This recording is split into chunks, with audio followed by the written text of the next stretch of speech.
সামনে আসতেছে football world cup, আর এবারে ফুটবল ওয়ার্ল্ড কাপে এআই খাতে এমন কিছু ইমপ্লিমেন্টেশন করা হয়েছে, যেটা কিনা প্রিভিয়াস ওয়ার্ল্ড কাপ 2022 থেকে এবারে বেটার দেন সব কিছু প্রযুক্তি খাতে ইমপ্লিমেন্টেশন করা হয়েছে। সো এগুলো দেখে শুনে বুঝে আসলে হয়তো আপনি অবাক হবেন। সবচেয়ে বেশি প্রায়োরিটি দেওয়া হয়েছে এআই খাতে। এর বাইরেও রোবোটিক কিছু আর্ম ইউজ করা হয়েছে। সো এর বাইরেও আপনার জাস্ট স্মার্টফোনের মাধ্যমে এবারের ফিফা ওয়ার্ল্ড কাপ ফুটবল কীভাবে দেখবেন সেই ব্যাপারটা আজকের ভিডিওতে বলা হবে বস। হেই দেয়ার 700 কোটিবাসী কাম হেয়ার, নিশ্চয়ই আপনারা অনেক অনেক বেশি ভালো রয়েছেন। আচ্ছা, এবারে ফিফা এবং লেনোভো যৌথভাবে এআই জেনারেটিক সিস্টেম এবং সেই সাথে ট্র্যাকিং সিস্টেমটা নতুনভাবে নিয়ে আসছে। Number 1, advance semi automated offside technology. 2022 সালে কাতার বিশ্বকাপে সেমি অটোমেটেড অফসাইড সিস্টেম দেখা দিলেও তার থেকে এবারের প্রযুক্তি অনেক অনেক বেশি উন্নত। আগে যেমনটা বস অফসাইডগুলোর ক্ষেত্রে ভিএআর রুমের জন্য অপেক্ষা করা লাগতো আসলে সেটা অফসাইড হয়েছে কিনা। বাট এবারে নতুন টেকনোলজিতে 10 সেন্টিমিটারের ভিতরে যদি কোনো প্লেয়ার থাকে তাহলে কিন্তু লাইসেন্সম্যানের সরাসরি কানে একটা অ্যালার্ট চলে যাবে। ইনস্ট্যান্স লাইসেন্সম্যান থেকে শুরু করে রেফারিগণ এই ব্যাপারটা ক্লিয়ার করতে পারবে, পরবর্তীতে অফসাইড ধরতে পারবে। নতুন কিছু এআই ইমপ্লিমেশন করছে, তাই না বস? এবারে ফুটবল ওয়ার্ল্ড কাপে যেই ব্যাপারটা সবচেয়ে বেশি উন্নত করা হয়েছে সেটা হচ্ছে প্লেয়ারদের 3D ডিজিটাল অ্যাভাটার। টুর্নামেন্টে অংশ নেওয়া প্রতিটি প্লেয়ারদের বডি ডাইমেনশনের মাধ্যমে প্রি টুর্নামেন্ট ফটোশ্যুটের সময় মাত্র 1 সেকেন্ডের একটি ফুল বডি স্ক্যানের মাধ্যমে 3D মডেল রূপান্তর করা হয়েছে। সো যাতে করে যখন আপনি ব্রডকাস্টিং অথবা টিভির মাধ্যমে খেলাটা এনজয় করবেন সেক্ষেত্রে কিন্তু আসলে আপনি অন্য মাত্রায় ভিন্ন মাত্রায় প্লেয়ারদের দেখতে পারবেন। বিশেষ করে ওই যে 3D মোডে যখন দেখবেন আর কি বা দেখাবে, এই মোমেন্টটাই কিন্তু অনেক বেশি এনজয়েবল। সো এর বাইরেও স্টেডিয়ামে 16টি অপটিক্যাল ট্র্যাকিং ক্যামেরা থাকবে। সো একটা ম্যাচে প্রায় 15 কোটি ডাটা পয়েন্ট তৈরি করবে। ভাবা যায় 15 কোটি অ্যাভেলেবেল ডাটা থাকবে। সো যারা কিনা বিশেষ করে ব্রডকাস্টিং অথবা টিভির পর্দায় বড় প্যানেলে দেখবেন তাদের জন্য হয়তো বা এই ব্যাপারটা অনেক বেশি ইম্প্যাক্ট ফেলবে। সো যেহেতু প্রত্যেকটা প্লেয়ারদের 3D ভিজুয়ালাইজেশন রয়েছে, যখন আইকনগুলো দেখাবে এগুলো দেখতে অনেক বেশি জোশ লাগবে। সো এর বাইরেও রেফারির বডিতে ক্যামেরা লাগানো থাকবে।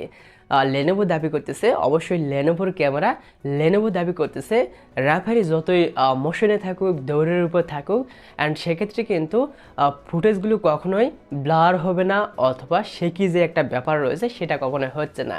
স্মুথলিভাবেই এআই এর ইন্টিগ্রেশনে ইনস্ট্যান্ট সবগুলো প্রসেসই স্মুথ করে দিবে। এতে করে দেখতে কিন্তু একদম প্রফেশনাল একটা লুক পাবে। আর এই পুরো সিস্টেমটা কন্ট্রোল করা হবে জাস্ট একটা সফটওয়্যারের মাধ্যমে, এআই ওয়ার্ড স্টেবিলাইজেশন সফটওয়্যার।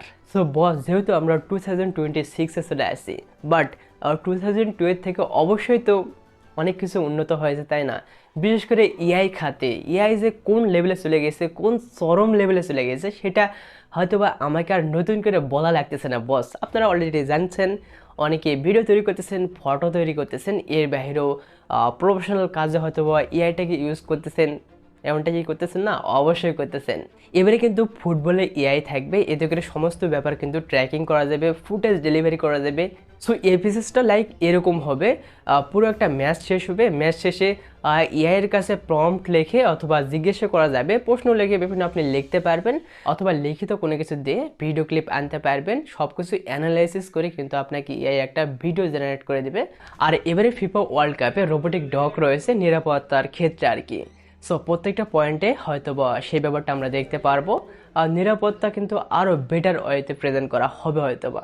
আর এর বাইরেও স্টেডিয়ামের উপর যদি ড্রোন হামলা করে বা সেটাকে রুখে দেওয়ার জন্য অ্যান্টি ড্রোন হ্যান্টার টেকনোলজি রয়েছে, সেটাকে রুখে দেওয়ার জন্য আর কি।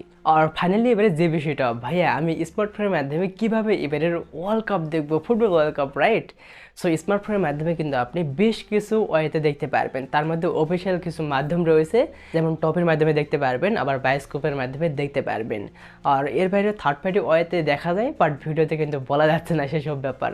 যদি আপনারা চান কীভাবে থার্ড পার্টি ওয়েতে দেখা লাগে, আমি হয়তো ডেডিকেট কোনো একটা শর্ট ভিডিওতে বলতে পারি। আচ্ছা, এর বাইরেও আপনি টিভিতে সময় টিভির মাধ্যমে দেখতে পারবেন, টি স্পোর্টের মাধ্যমে দেখতে পারবেন, তাছাড়া বিটিভির মাধ্যমে দেখতে পারবেন, সরাসরি লাইভ সম্প্রচার আর কি এগুলো।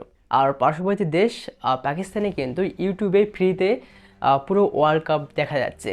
বাট এটা হয়তো বা জানেন যে সরাসরি রোনালদো চ্যানেল থেকে সরাসরি সম্প্রচার হবে। সেখান থেকে হয়তো দেখা যাবে।